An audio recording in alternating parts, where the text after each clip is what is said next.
Hi, this is Diane Lovetobake, and what we're going to make are sugar cookies.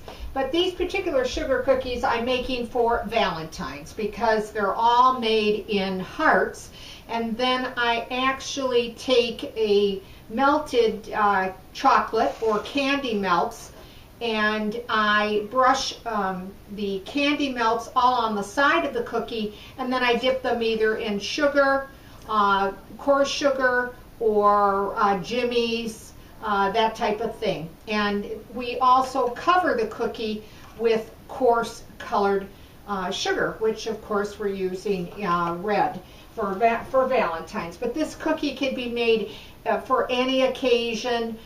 You can decorate them. Well, it's limitless what you can do with this great little cookie recipe. So let's get started. First, let's start off with 1 cup of butter, and I cut it up into small pieces because I feel it goes a lot, easier to cream and faster for the video. If you don't have butter and you have margarine, go ahead and use margarine.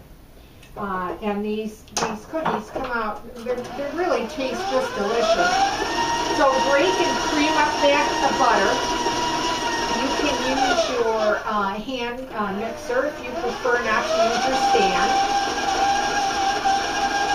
Now once you cream that, you're going to be putting in 1 cup of granulated sugar. And I'm going to raise my speed a little bit so I get a little loud.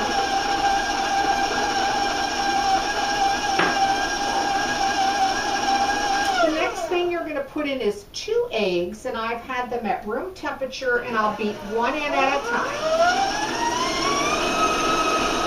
And that's the second one.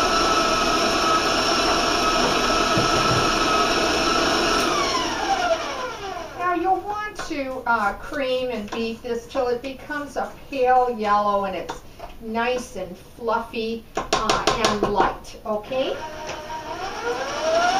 And that should probably take you a couple minutes.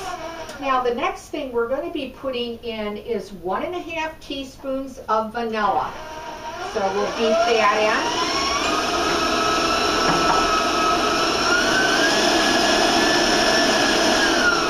Okay. The next thing we're going to be putting in is 3½ cups of flour. We're going to be putting in 1/2 teaspoon of baking powder. So I'm going to put just a little bit of the flour in, get that moving on low speed. I put the baking powder in.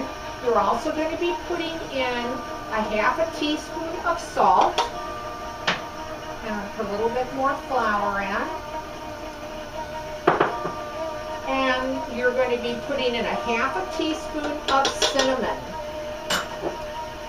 Okay, and I'm going to just start feeding in the rest of the flour. Now, what I like about this cookie dough is that after you're mixing it together, it'll actually clean the sides of your mixing bowl and it'll form the cookie dough ball. So you know that it's ready, it's done, and it's ready to take out of your mixing bowl.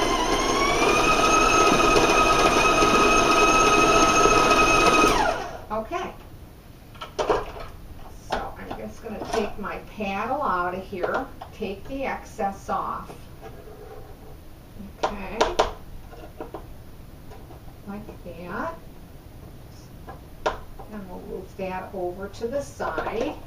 Okay, and then I'm just going to take it, make sure that it looks like everything's been combined.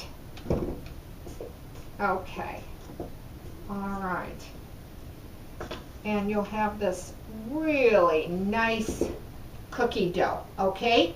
Now you can go ahead and start working with it right away, or what I like to do is I actually like to cover this bowl and I put it either in the refrigerator, the whole mixing bowl, or I transfer it to another bowl with a little bit of plastic wrap. And I like to refrigerate it for maybe 20 or 30 minutes. So I have some cookie dough already made up that was in the refrigerator chilling for that 20 or that 30 minutes. So it'll come out looking like this. It'll have that nice cinnamon, you can tell, that's been mixed in it. And then on your board or countertop, you want to dust a little bit of flour. Okay, and I remember now when you make this recipe, you'll actually get 2 dough balls out of it. Okay, that was just one of them that I showed you. And then just put it in a little bit of flour like that, and you'll want to roll it out with your rolling pin to about 1/4 of an inch thick. If you want to make them a little thicker, you know, it's up to you. I just took a small piece of the dough that I'm gonna, you know, roll out. Whoops. Okay. There we go. Just so you can get an idea. And then I'm using my little heart cutter. You're going to need a cookie sheet or a cookie pan. Go ahead and use your parchment paper if you prefer. You won't need to spray it or anything like that. And then I'm just going to lift these hearts up with a little spatula here. Okay, so you can see how pretty this dough, and it's quite easy to work with too. It's not real difficult, which I like. Okay, let me get one more of these hearts out, and we'll put that aside with that, and then just lift it up. Okay, now once you do that, you know, place them at least a couple inches apart, and then I go ahead and I just beat egg white, and then brush the egg white all over the top of the cookie. And this is when I'm using my red coarse sugar all over. But of course you can use, you know, whatever type of sugar or colors that you want to do over the top of the cookie. Now you're going to bake them at 350 degrees, and they're going to probably take you about 15 minutes. Okay, now I got 2 dozen of these hearts, but you can see they're quite a large cookie. It depends on what size cutter that you're going to use, of course.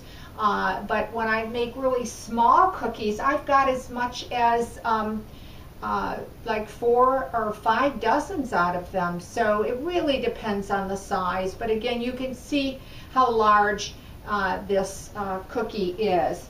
And I got 24 cookies out of it, okay? Now, be careful because these cookies do tend to burn. So you don't want them to become real dark on the edges because you've had them in the oven too long. So do keep an eye on them. Now, once you bake them up, and let me rinse my hands quickly. Okay. They're going to come out looking like this. Now this particular cookie, what I did was, like I showed you just a few seconds ago, I put the coarse sugar all over the top. But what I did was I went ahead and just melted a 1/2 cup or so of the vanilla candy melts in my microwave, okay? And then I actually used one of the brushes that I use solely for baking. I went ahead and I just took those candy melted on the sides, and then I just dipped the edges of the cookie all in the coarse sugar. Now on these, I think they came out really cute as well. I did the same thing with the candy melts all over the side, but then I dipped them in all these multi-color confettis. So you can use confettis or jimmies, or you know, whatever that you want to dip all the edges in. They'll bake up a nice golden brown on the bottom, And when you break into them, they're going to have a really nice snap to them. They're more of a crisp cookie rather than a chewy or a soft cookie. But when they break and you hear that crunch, what a great tasting sugar cookie. And you can decorate it as I did for Valentine's or for whatever occasion that you'd like. So it's a great little recipe for a sugar cookie. Well, there you have it. I want to always thank you for watching Diane Lovetobake. Please subscribe to my channel, and I'll see you soon.